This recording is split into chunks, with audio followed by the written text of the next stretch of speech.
വികസനം ചർച്ചയിലൂടെ വേണം നടത്താൻ, പ്രത്യേകിച്ച് വിദ്യാഭ്യാസ മേഖല.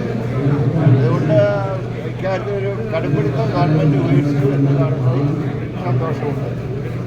ഈ ചർച്ച നടത്തണം. പാലക്കാട് പക്ഷേ പരസ്യമായിട്ട് എല്ലാ വിമർശനങ്ങളും പാർട്ടി നൽകിയിട്ടുണ്ട്. അത് വിഹിതമായിട്ടുള്ള നടപടി KPC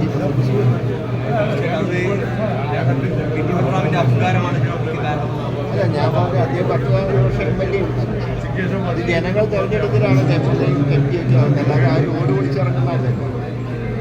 വിമർശനങ്ങൾ പാർട്ടി വേദിയിൽ നടത്താൻ പരസ്യമായിട്ടുള്ള പ്രകടനങ്ങൾ പാർട്ടിയുടെ കൽപ്പന ബാധിക്കും. വിശേഷിച്ച് നിലമ്പൂരിൽ UDF അധികാരത്തിൽ വരുമെന്നുള്ള കാര്യത്തിൽ ജനങ്ങൾക്കൊരു വിശ്വാസം വന്ന സാഹചര്യത്തിൽ ഇങ്ങനെയുള്ള വിമർശനങ്ങൾ ഒരു കാരണവശാലും അംഗീകരിക്കാൻ കഴിയും.